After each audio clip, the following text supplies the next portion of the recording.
పెళ్లి చేసుకుంటే కళ్యాణమస్తు పథకం కింద ఒక 75,000 రూపాయలు మనం ఇస్తూ ఉన్నాం. అది కూడా పునరుద్ధరణ చేస్తే కొంచెం పురోహితులకి, అర్చకులకి, వేద పండితులకి వివాహాలకు కొంచెం సపోర్ట్గా ఉంటుంది. దానికోసం చేసుకోకపోతే కొంచెం సపోర్ట్గా ఉంటుంది. ఆ కళ్యాణమస్తు ఒకటి ఇంప్లిమెంట్ చేయాలి. దాని తర్వాత సబ్సిడీ రుణాలు అన్ని బ్రాంచ్లకి, అన్ని కులాల్లోనూ, అన్ని దాంట్లోనూ సబ్సిడీ రుణాలు వస్తున్నాయి.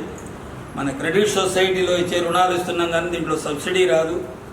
కాబట్టి ఆ సబ్సిడీ రుణాలు తొందరగా కొంచెం కార్పొరేషన్ ద్వారా కొంచెం ఇచ్చి ఆ సబ్సిడీ ఇచ్చే బ్యాక్ ఇన్ సబ్సిడీ కాదు, దాన్ని క్రెడిట్ సొసైటీ ద్వారా ఇచ్చేట్టుగా ఏర్పాటు చేస్తే చాలామందికి ఉపయోగంగా ఉంటుందని మీ ద్వారా చైర్మన్ గారికి. ప్రభుత్వం అధికారంలోకి వచ్చిన తర్వాత మరి చిత్తూరు జిల్లాలో దరిదాపు 8,388 మెంబర్షిప్లు అయినాయి. ఇట్లా రాజేష్ గారు కానీ, హనుమంతరావు గారు పెద్దలు వారు కానీ అందరూ మరి సమైక్యంగా ఇక్కడ ఇన్ని సభ్యత్వాలు చేయించారు.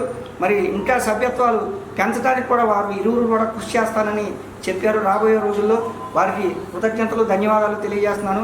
మరి ఏమన్నా కూడా ఇక్కడ సమస్యలు ఇవన్నీ కూడా ఏమన్నా ఉన్నా కూడా నేను చైర్మన్ గారి దృష్టికి తీసుకెళ్ళి, మా బుచ్చిరాంప్రసాద్ గారి దృష్టికి తీసుకెళ్ళి అవన్నీ కూడా వాళ్ళు పెద్దలు చెప్పిన తర్వాత సానుకూలంగా పరిష్కరించే విధంగా కూడా కృషి చేయడం జరుగుతుంది.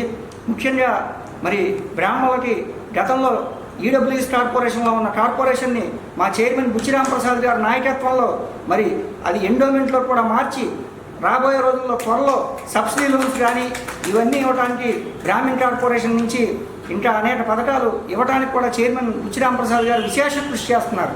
మరి ఇవాళ ఎండోమెంట్లోకి వచ్చిందంటే బ్రాహ్మణ కార్పొరేషన్ డైరెక్టర్ మిత్రులు ఫణికుమార్ గారు ఈ తిరుపతి పర్యటన చేయడం అందరికీ కూడా శుభ పరిణామం.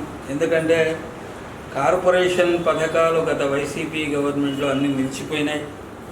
చాలామంది పేద బ్రాహ్మణులు వారికి గరుడా పథకంలో ఇచ్చేటువంటి విషయం మధ్య వదిలేసినారు. వాడు చాలామంది బాధపడుతున్నారు. రాష్ట్ర వ్యాప్తంగా ఓహో అంటే ఒక సంవత్సరానికి ఒక 100 మందో 150 మంది కన్నా ఎక్కువ ఉండరు మన వాళ్ళు. ఈ గరుడా పథకాన్ని సాధ్యమైతే వరకు 10,000ని పెంచి ఒక 15,000-20,000కి పెంచండి. ఖర్చులు పెరుగుతున్నాయి కాబట్టి వాళ్ళకి ఇచ్చి ఆదుకుంటే ఒకటి బాగుంటుందని మీ ద్వారా విన్నవిస్తున్నాను చైర్మన్ గారికి. అలాగే ఉపనయన సంస్కారం ఆల్రెడీ మన సాధికార కమిటీలో ఉండగా బుచ్చిరాంప్రసాద్ గారు కూడా పెడదామని అనుకున్నారు. అది కూడా ఉపనయన సంస్కారం అర్హులకు ఏదైనా కొంచెం సహాయం చేస్తే మనకు బ్రాహ్మణులకు ముఖ్యమైనది ద్విజుడుగా అవడానికి ఉపనయన సంస్కారం చేసుకోవడం కొంచెం సహాయం చేసి అది పెడితే ఒకటి బాగుంటుంది. దాని తర్వాత ఇది వరకు పురోహితులు కనుక